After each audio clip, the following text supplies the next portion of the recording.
Hola, mi nombre es Gabriel Hernández. El día de hoy quiero hacer un video hablando sobre la tercera parte de Así habló Zaratustra de Nietzsche.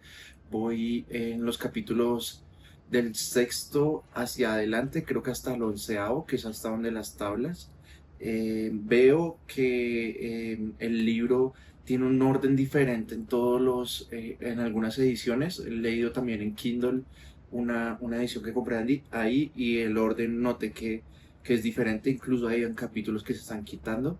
Entonces, más que darle un número, voy a tratar de describirlo por los títulos que son muy parecidos entre ediciones, porque también están las ediciones como españolas de, de Europa y las ilustraciones o las ediciones de América Latina en cuanto a español, y también los nombres cambian, entonces está bastante curioso eso.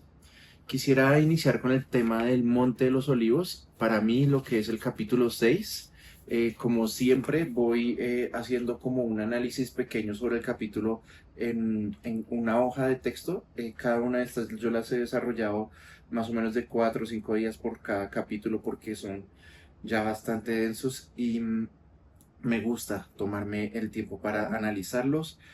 Voy acompañándolo con otras lecturas y viviendo mi vida día a día, que eso me trae bastantes reflexiones. Entonces me ha gustado mucho ese libro por esto. Del Monte de los Olivos. em, en este capítulo es muy poético y con varios símbolos, y es necesario saber sobre la vida de Nietzsche para entenderlo.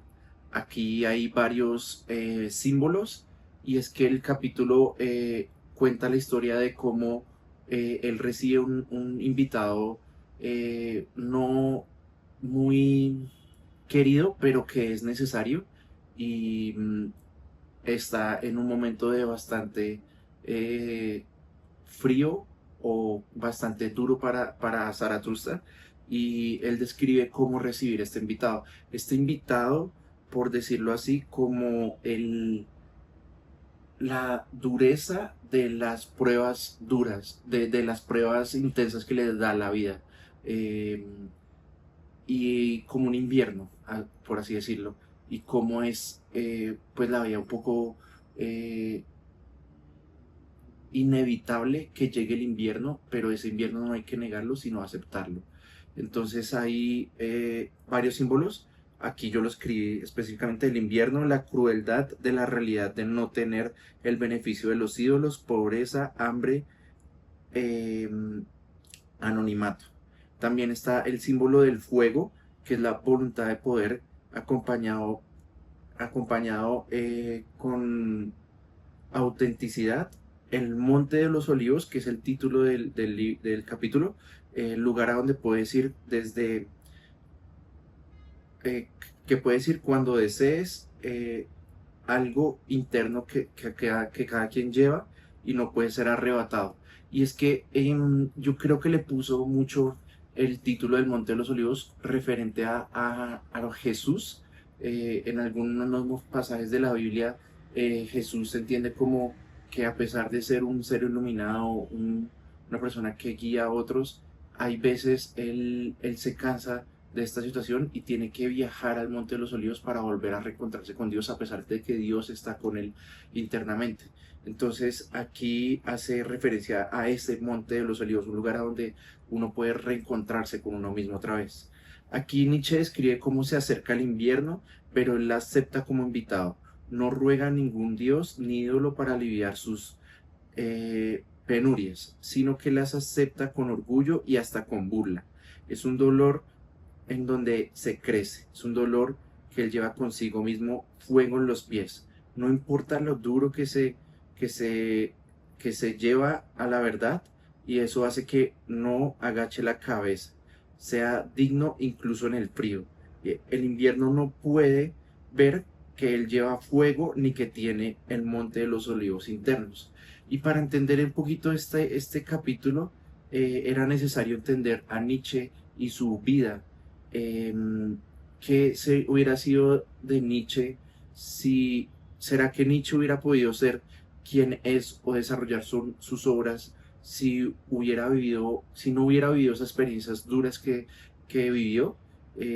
Y es que el joven Nietzsche era beneficiario de un compañero de él que se llamaba Wagner y que tenía bastantes, pues, dinero y era también catedrático, pero él abandonó con decisión todo eso para desarrollar sus ideas propias y desarrollar sus libros y sus ideas. Él decía, yo tengo enemigos y no adorarlos me ha llevado al invierno, pero estoy bien así. Eh, ya que uno que se arrastra, yo nunca me arrodillo por nadie. Y si he mentido por amor. Soy honroso de la vida. Ese pasaje lo cogí exactamente del capítulo y dice mucho de lo que él estaba como viviendo en el momento que estaba escribiendo hacia los Zaratustra.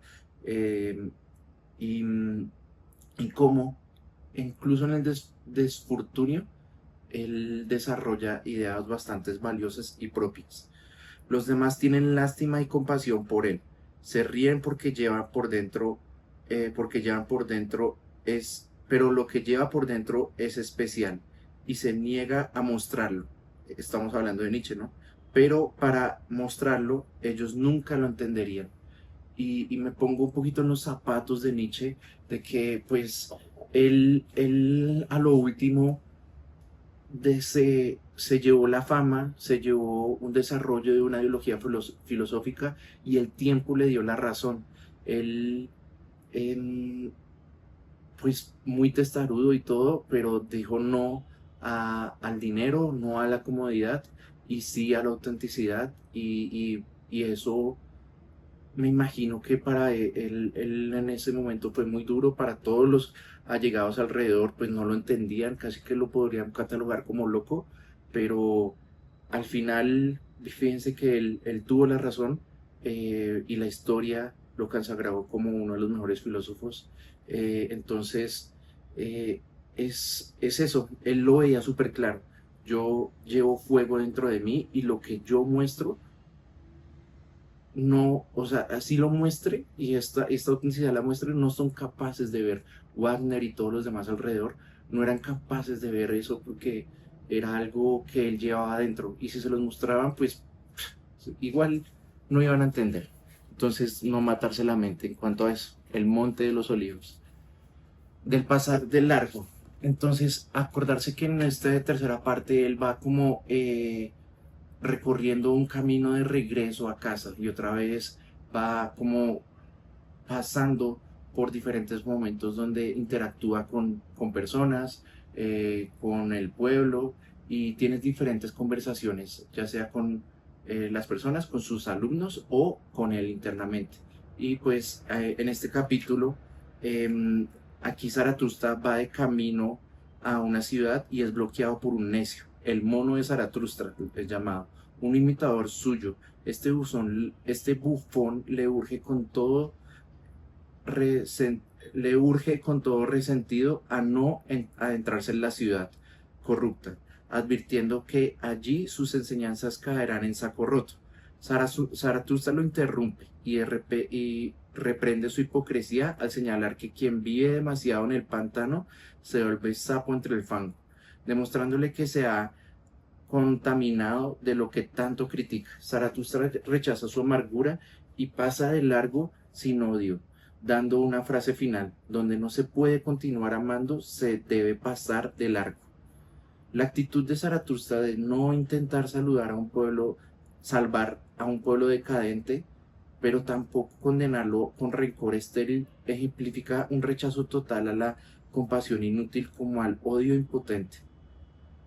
Zaratustra no ayuda al prójimo, aguarda sus energías para cosas más elevadas, una postura que encarna la voluntad de poder orientada a la superación. En vez de desgastarse en su entorno, él construye para él nuevos valores. Y es que Zaratustra o el mismo Nietzsche trataba de decir que el camino del superhombre es único y cuando daba las enseñanzas no era para que los siguieran al pie de la letra, sino que lo pudieran leer e interpretar como ellos consideran sin repetirlo como un loro. Entonces aquí vemos a un bufón que específicamente hace eso. Trata de imitar las ideas de Nietzsche en una ciudad como decadente, podemos decir de estas pequeñas verdades, sociedades que empequeñecen o que buscan algunas cosas como el tema de la modestia, la humildad, la bondad, la justicia, la moderación, son virtudes que en otros momentos vimos que empequeñecen, y él es como un bufón que está dentro de eso tratando de cambiarlos a todos, cuando el camino del superhombre veo que no es tratar de cambiar a los otros, sino cambiarse a uno primero para poder inspirar a los otros al cambio. Él me hace bastante énfasis o bastante eco que donde uno no puede continuar amando se debe pasar de largo. Y es que tal vez hay veces uno pierde mucho tiempo en algunas relaciones, ya sean amorosas o de amistades, porque uno deja de ser menos Gabriel, menos auténtico, por tratar de traer otras personas esos, eh, hacia mejores cosas. Entonces, es saber que nuestro camino aquí no es el de mejorar a otros, sino mejorarnos a nosotros mismos. Y eso es el caso del pasar del arco. No solamente con personas, pueden ser con grupos, política, cosas, empresas, y hay veces si uno no puede hacer algo ahí en eso, lo mejor sería pasar muy rápido en vez de perder el tiempo ahí. Después de los apóstatas. Apóstatas. Para entender este capítulo es muy importante entender pues la definición de la palabra apostata, que es una persona que abandona o renuncia públicamente a una creencia al que antes defendía alguien. Alguien que deserta sus convicciones anteriores para regresar a una posición más cómoda o tradicional. Es como el que específicamente aquí para este capítulo son aquellos que siguieron a Zaratustra en algún momento. Es una conversación entre dos exalumnos de Zaratustra, y cómo esos exalumnos volvieron a llegar a la moralidad del cristianismo o del catolicismo, y él los cataloga como los apostatas, que es la definición de la palabra. Entonces, este capítulo muestra la decepción de Zaratustra al ver que muchos de sus antiguos discípulos han renunciado al camino de la voluntad de poder y han vuelto al camino religioso, un acto de cobardía espiritual. No es un descubrimiento real, sino un escape. Es preferir la comodidad de las creencias establecidas para ser aceptado en sociedad.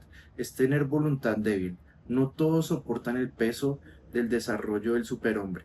Hay que tener voluntad fuerte. Aquí habla de arañas, porque pues en todo el libro hay símbolos, ¿no? Pero esos símbolos es importante tratarlos como de otra vez, de retomar símbolos de araña que aparecen en un templo que anteriormente fueron grandes, pero ahora son en ruinas, son ruinas con telarañas.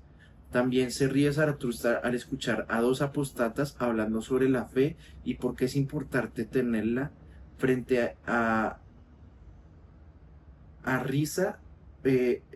Entender que en ese momento Zaratustra se ríe, y este es otro símbolo que se ve muy repetido en el libro, que cuando Zaratustra se ríe es porque aplica su martillo filosófico, o sea, cuando llega y destruye una creencia. Se ríe de estas conversaciones de estos dos apóstatas, porque esas conversaciones de vida eterna después de la muerte, basados en la fe, ya se habían superado en algún momento, y ellos se los había mostrado. Ya sea por el tema de que tratamos en un capítulo, me acuerdo que se llamaban los adoradores los despreciadores del cuerpo, en donde pues no entendía cómo algunas personas dejaban de vivir esta vida por ir a una vida siguiente que posiblemente podía ser falsa, como es el cielo, o el infierno, o las creencias metafísicas de qué pasa después de la vida. Es más importante centrarnos en esta vida, y es como una persona que ya vio esta realidad, que realmente esto es de tratar de vivir lo mejor que podamos con lo que estamos entendiendo y lo que vemos, o sea, no negar la realidad, sino tratar de ser mejor en cada momento presente que estamos viviendo.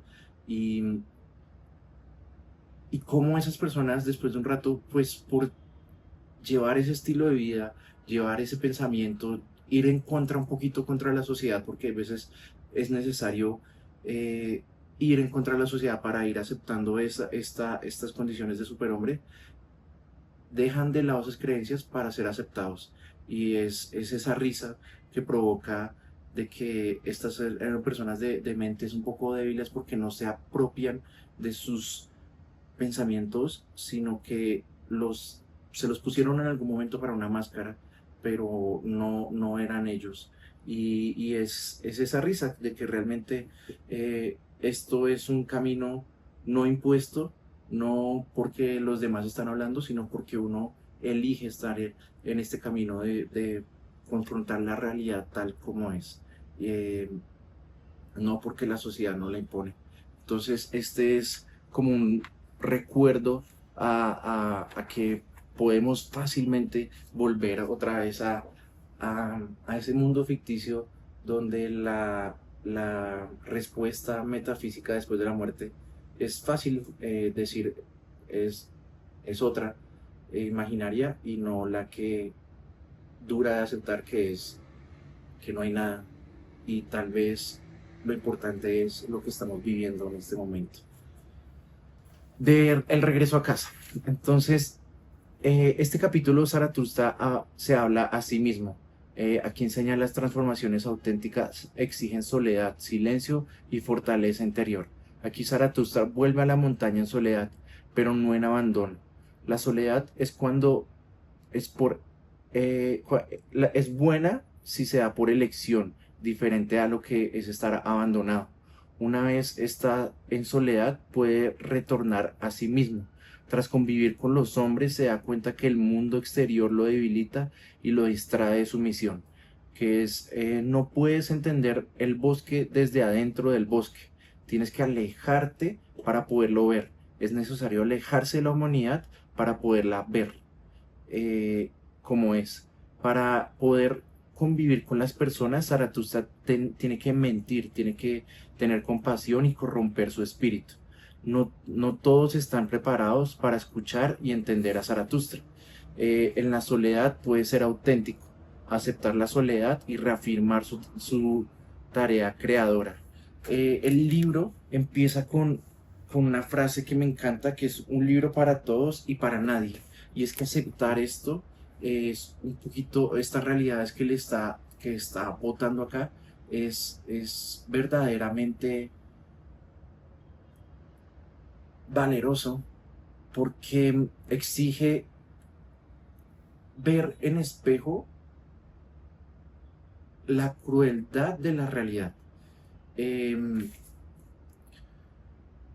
de que así uno trate de ser auténtico con los otros, no puede ser realmente auténtico, porque uno es persona, y en la humanidad pues uno ya trata de ser el más fuerte, trata de ser el más guapo, trata de encajar o de ser el más sociable, y eso son formas de disimular lo que uno es auténticamente. Es solamente en la soledad cuando uno acepta que uno es lo que es. Entonces él hace siempre unos recorridos en péndulo, en donde él viaja a la soledad y otra vez retorna a la sociedad, y otra vez, y otra vez.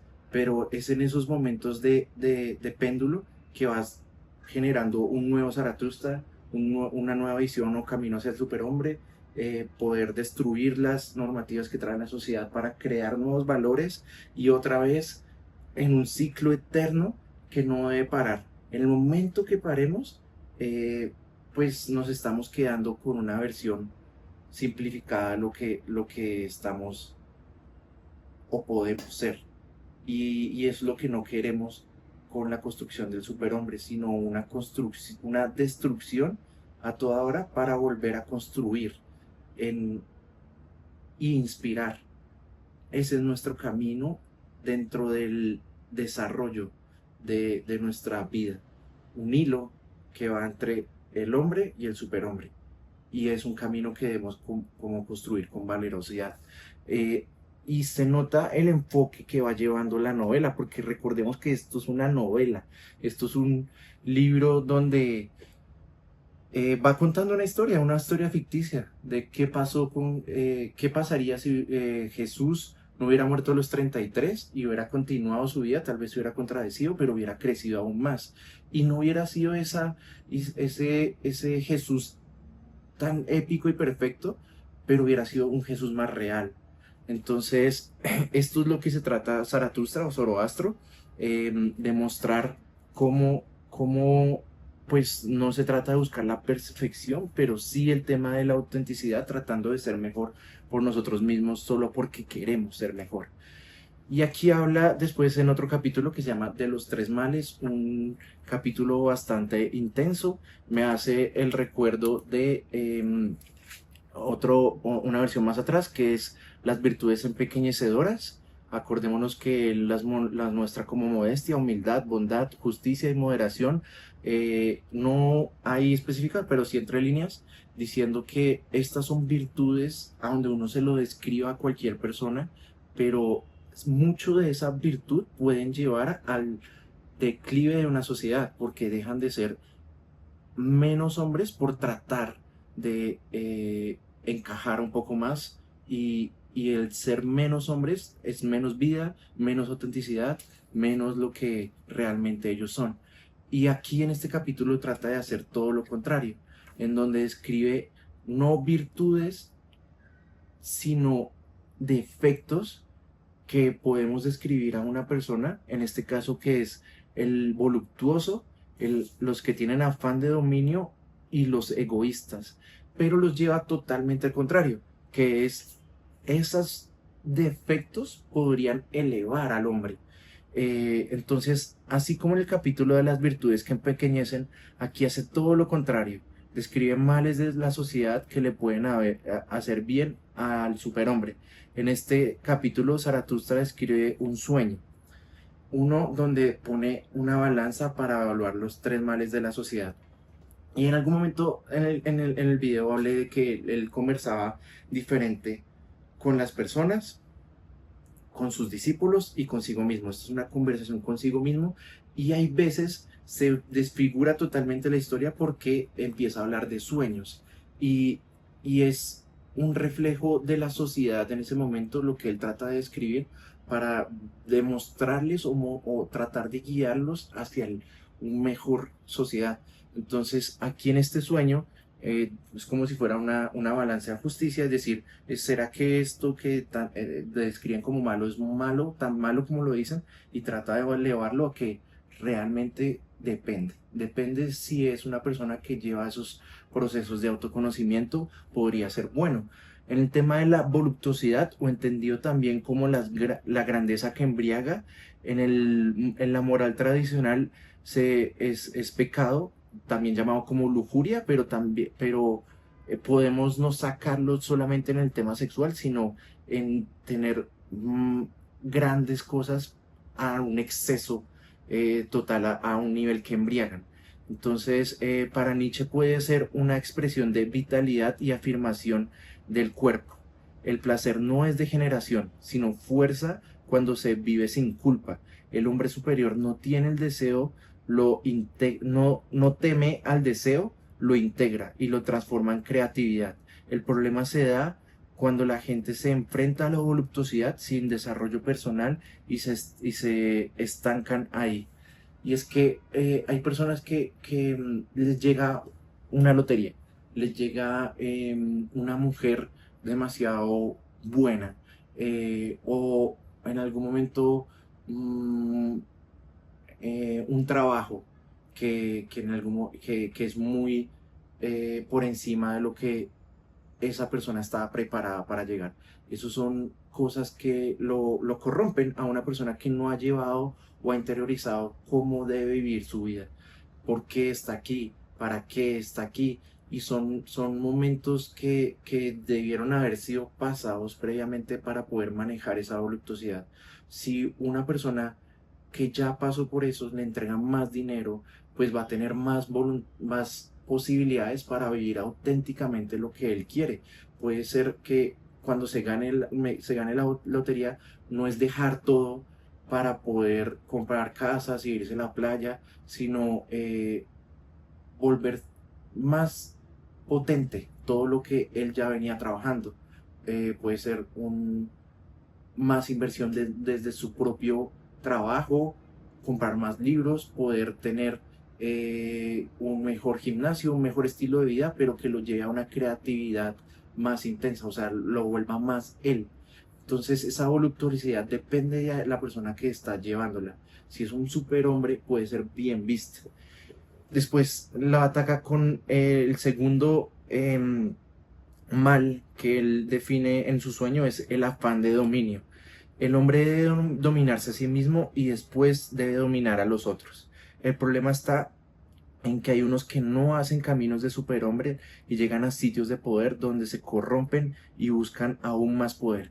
Entonces, ¿qué pasa si una persona no es capaz de dominarse, no se baña, en este caso, no es capaz de decir no cuando tiene dinero para una fiesta, sino que ese dinero debe ser invertido para nóminas o para más estudios o para más crecimiento?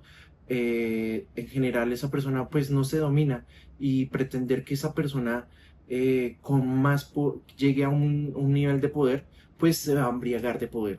Él no va a saber qué hacer con ese poder, y en últimas va a querer más poder, va a querer como mantenerse ahí, porque el poder por sí solo pues no le suma a él como auténticamente debería hacerlo, sino que lo embriaga. Y en el tema, pues va a querer quedarse en un poder ahí, va a llevar a la sociedad a mal o a la empresa a mal. Y es necesario que ese político, ese líder o ese superhombre, pues, o potencial superhombre, desarrolle primero qué es lo que él quiere, qué es lo que él necesita, y una vez lo tenga claro y pueda trabajar un rato en él, ahí sí debería poder hablar con los otros para imponerles qué es lo que ustedes necesitan y cómo vamos a trabajar en eso. Entonces, si es una persona que ya está en su camino de superación, ya se domina a sí mismo, sería buenísimo poder darle poder, porque él va a guiar a los otros a ser mejores. En cambio, otro pues lo va a destrozar. Recordar que la voluntad de poder es el impulso que empuja a superarse, crear, actuar y dar forma al mundo. Un poderoso sin voluntad de poder se estaría confundiendo.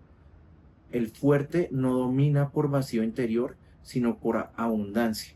La fuerza, la fuerza bien llevada se vuelve generosa, creadora y no destructora. Súper claro. Después, el tercer mal que él evalúa, que es el egoísmo. Nietzsche entra eh, Nietzsche entre el egoísmo pobre y mezquino y otro que es elevado. O sea, hay que diferenciarlos entre, pues no todos los egoísmos son iguales. Este último es un amor propio y poderoso. El, el que no es solo porque sí, ese egoísmo sin sentido, eh, no es el que estamos hablando, sino el que tiene un propósito, un egoísmo con propósito. Este último es un amor propio poderoso, em, que permite crecer y generar valor. Quien se estima a sí mismo no necesita someterse ni sacrificarse por aprobación ajena. desde su centro crea una moral nueva. Y es que hay una historia que es de Narciso y creo que hoy en día está muy metido de que una persona narcisista es malo porque le hace males a la sociedad ese amor tan elevado que se estaba llevando. Y me acuerdo un poco la historia de que era una cosa mitológica griega donde una persona tan bella y tan especial enamoraba a todos alrededores y todos querían estar con él, pero él no quería estar con nadie porque iba con su vida. Esa persona se mira en un espejo y en algún momento cuando se mira, pues no puede dejar de verse en un espejo de agua. Y una vez se queda ahí, se queda tan enamorado de sí mismo que se trata de besar y cae en el agua y pues se ahoga y se muere.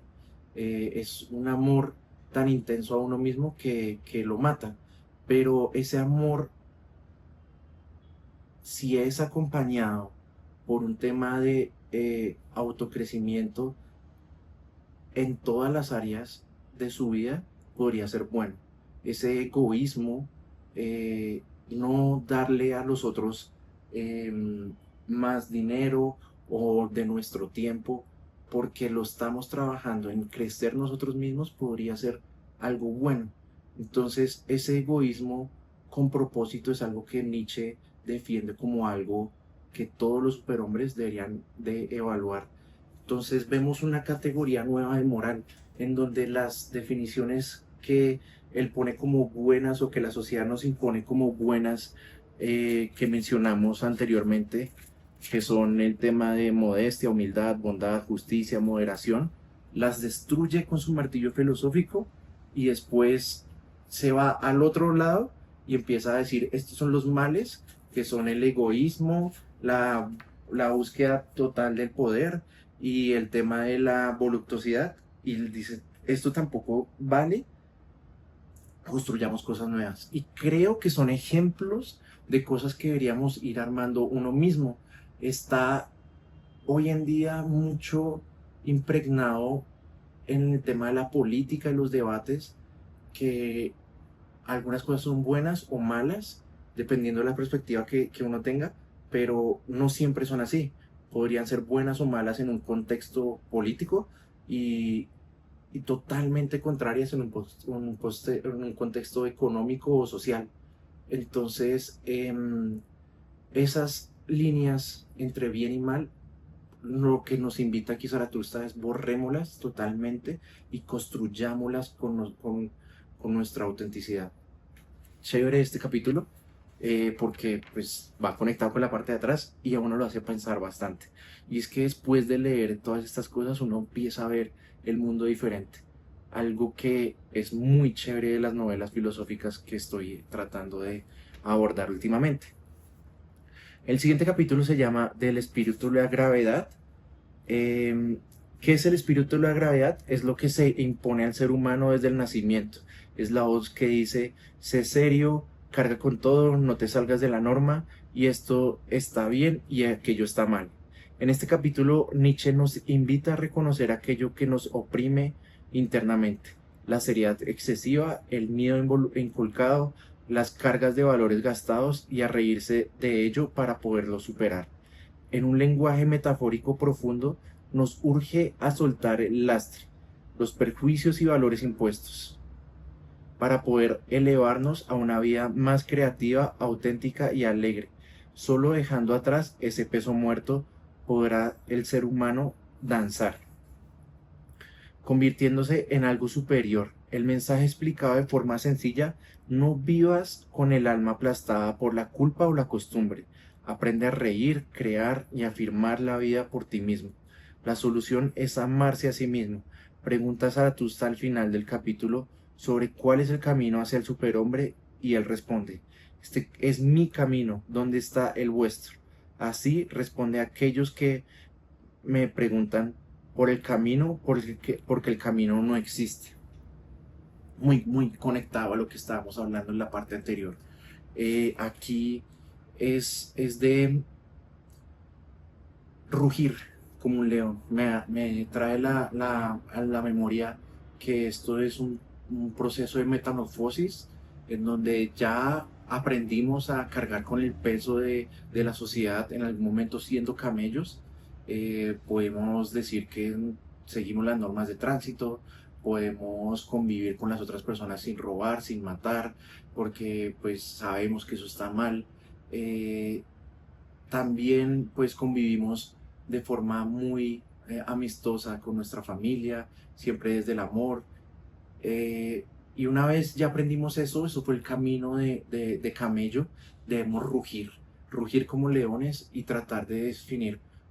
Bueno, en el caso de las normas, pues yo ya las conozco, pero de vez en cuando hay que, pues, rugir. Si es necesario, no sé, salirse un poquito a la berma porque eso evita un accidente, pues hay que hacerlo y es necesario romper esa norma para poder continuar con nuestra vida de una mejor forma.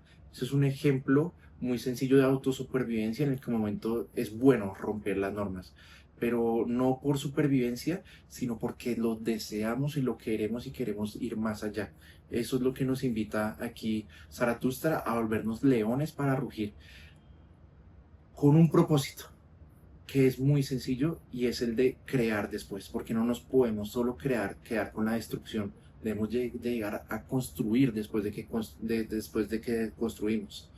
Em, y no siguiendo algunos ídolos, porque ahí se pierde la autenticidad. Estamos dejando de vivir nuestra vida que podría ser incluso mejor que la que nos las tratan de mostrar nuestros ídolos por seguir caminos que no son, que son caminos de ellos.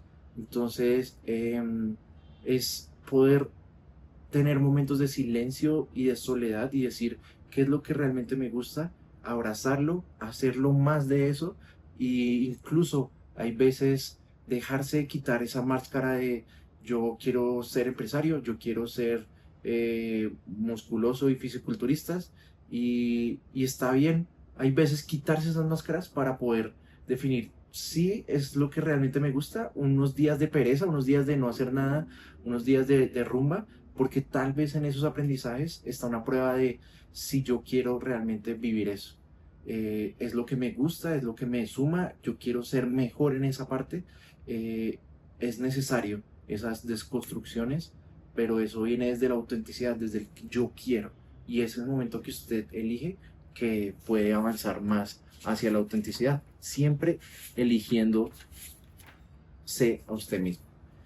Aquí ya empieza después el capítulo de las viejas y las nuevas tablas. Yo no he empezado a leer esto porque veo que es como muy corticos algunos capítulos y por lo que he investigado un poco son como normas o tweets, por así decirlo, que deja Zaratustra del cómo es el buen vivir para un superhombre. Entonces son bastante largas, son casi 30 y después van algunos capítulos y ya empieza la cuarta parte. Entonces quiero dejar eso para ya finalizar la tercera, que es como la vuelta a la soledad de Zaratustra. Muchas gracias por ver este video y lo dejo acá. De que voy a empezar a leer Los Hermanos Karamazov acompañado de Así Habló Zaratustra. Nos vemos en el próximo.